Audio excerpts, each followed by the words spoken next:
Welcome to Screw the Commute, the entrepreneurial podcast dedicated to getting you out of the car and into the money with your host, lifelong entrepreneur and multimillionaire, Tom Antion.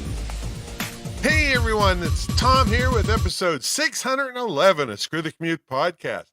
Today, we're going to talk about persistence in business and in life. I might as well throw that in there too, because it certainly helps you in your life if you're persistent.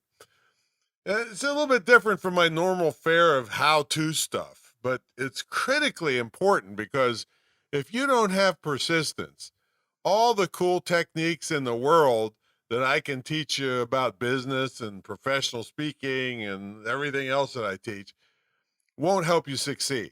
So that's what today's episode is about. Now, I hope you didn't miss episode 610. That was featured snippets. That's if you want to get on the first page of Google in a legitimate way that costs nothing and puts you ahead of sites that are more substantial than yours. Well, that's what that episode was about, episode 610. And of course, when you want to get to a back episode, you put screwthecommute.com/ and then the episode number. That was 610 featured snippets. Now, make sure you grab a copy of our automation ebook at screwthecommute.com/automate free. It will really, you're going to thank me for it. There's no question about it, because if you use even a portion of the techniques, you will get your work done so much faster, and you'll be able to spend more time making money developing products and spending time with customers than fighting with your computer. So check that out. Screwthecommute.com/automate free. And while you're at it, pick up a copy of our podcast app at screwthecommute.com/app. That's APP. And you can put us on your cell phone and tablet and take us with you on the road. All right, let's talk about persistence in business and in life. Well, I hate to tell you this, but I'm pretty darn sure many people in the world are losing, or more accurately, never had this trait of persistence. I mean, people that have to fight for their basic necessities are forced to have this trait. And just think if you lived in some remote part of Africa and you're hungry. You can't call DoorDash and have them pick up something for you from Panera Bread, okay? You've got to go and keep going until you bag something to eat. Now, I want to talk about Hell's Kitchen. It's also known as Clinton. It's a neighborhood on the west side of Midtown Manhattan in New York City. And according to Wikipedia, until the 1970s, Hell's Kitchen was a bastion of poor and working class people and had a very gritty reputation. I don't know exactly the definition of gritty, but I know it was a tough area, or they wouldn't have called it Hell's Kitchen. But an inordinate amount of superstars, celebrities, and high achievers came out of that area. Here's just a list of some of the ones I recognize, but I'll have a link in the show notes of a big list of famous people. I didn't recognize some of them, but they're famous in their own right or in their own business or whatever. But you got Larry David of Seinfeld fame. You got Alicia Keys, Al Pacino, Samuel L. Jackson worked there as a security guard. It was a tough area. John Goodman, Robert Mitchum, Daniel Patrick Moynihan, Jerry Orbach, Tony Orlando, Mario Puzo, Bruce Willis, everybody knows him, and everybody knows Sylvester Stallone. So you just Google people from Hell's Kitchen, Manhattan, and you'll get a who's who of celebrities and high achievers. Many you'll recognize that maybe I didn't recognize. Well, why is it? Why is it that so many high achievers came out of Hell's Kitchen? Well, I'll tell you, these people did not get trophies for participation, all right? They had to fight and claw their way to their wins that were few and far between until they made it.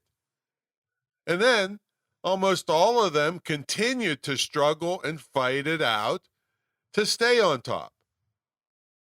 Now, you only see the upsides and the wins, but every one of those people had way more losses than wins. Their tough upbringing, fighting it out every day in Hell's Kitchen, gave them the tools they needed to persist toward their goals. And let me tell you, parents out there, you are not doing your children any favors by making life easy for them. In fact, to me, and you might not like to hear this, but I don't care, you're negligent if you make it too easy on your kids. Because long after you're gone, many of your kids are still going to be in therapy, wondering how life hit them in the face and knocked them down over and over again, even though you told them how special they were when they were kids. All right. So this trophy crap for participation just makes me sick. And it was invented by highly educated idiots with no common sense. If you lose a baseball game, you get the message that you must try harder and practice harder if you want to win the next time. And if you lose the next time, you have to keep going and try even harder and on and on. Giving somebody a winner's trophy for just showing up is asinine.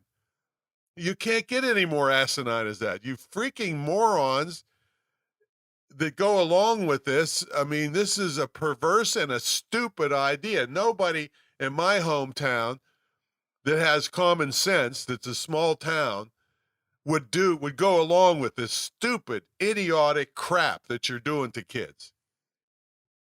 Now, I thank my lucky stars as a kid, I was taught from the time I could understand language that I could have anything I wanted in life if I was willing to work for it. Now, one of the best lessons I got from my dad, and there were many, was that when someone tells you you can't do something, it has nothing to do with you. It means they can't do it. And this principle has served me well over many years, and I want to give you a couple examples. I'm going to give you the abbreviated versions of some of my stories, but the first one that comes to mind is when I was in college. And myself and several other guys were renting a house. So the landlord, I still remember his name, I think he's still alive living in Florida, is Frank Biafora.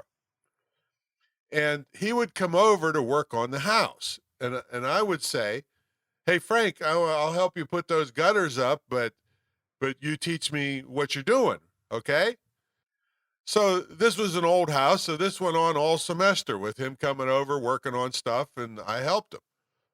So at the end of the semester, of the school year, he comes over and he says, hey, Tom, I want to talk to you. And I'm thinking, uh-oh, what did we do? What did we do wrong? He said, I have been renting apartments in this town for 25 years to students. He said, not once, ever has any of the kids offered to help him do any of the work, let alone want to learn anything about the work. He says, I want to retire and go to Florida, and I own a hotel about 20 minutes here in a different town, Fairmont, West Virginia, because I went to Morgantown, West Virginia, to West by God, Virginia University. Okay. He said, not once has anybody ever offered to help me. I own this hotel. I want to retire. I want you to have it. And at the time, of course, I'm a high achiever. I had already owned a couple, small, triplexes and duplexes. And he said, I'll hold the second mortgage. If you can come up with the first mortgage, you'll have a no money down deal. That's what that kind of meant. This was long before no money down was a thing. I'll teach you how to run it, and you can pay me off, pay the mortgage off, and you'll have this new business. And so I said, wow, So here's where persistence comes in. Well, first of all, there's another lesson here of give before you get. I was helping him for free just to learn, and it really impressed this guy that was already a multimillionaire real estate guy. So the persistence came in when I went to try to get the first mortgage. I kept getting shooed away like I'm a little punk kid, just as if I went to one of those weekend seminars and now I want to make no money down deals. And and they just treated me like garbage. They said, "Oh yeah, you got a couple little houses, but uh, this is a hotel," and they just kept shooing me away, which kind of pissed me off and helped in my persistence because I'm going to show you little pencil pushing banker assholes what the deal is. So it took me 50 tries with different lending institutions to come up with the first mortgage, which I did. He held back the second mortgage. I went down one. He taught me how to run the place. I went down once a week. There was a manager. I ended up making $65,000 a year just from that property while I'm in college. And the city ended up buying it out for a couple $100,000 afterwards. So I ended up making about $500,000 in the 70s on this property because I gave before I got and I was persistent.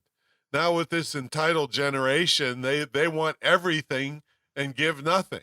Well, that's backwards. You're not going to impress people like me that got money if you come with that attitude.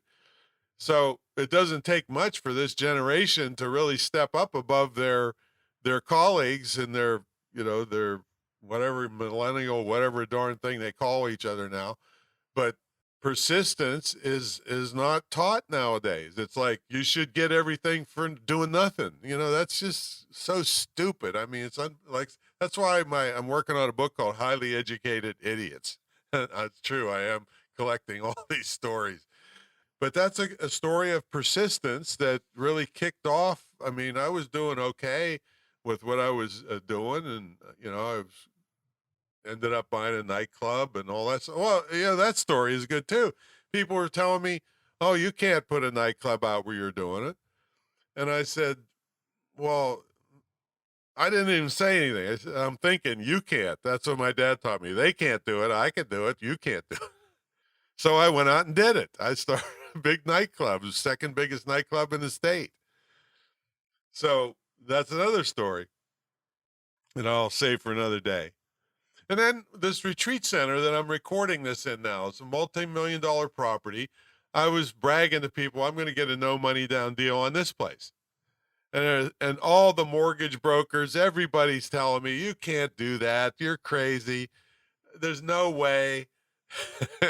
Did I do it? You darn sure I did. Now, did I take it? No, I didn't take the no money down deal because the interest rate was a couple points higher.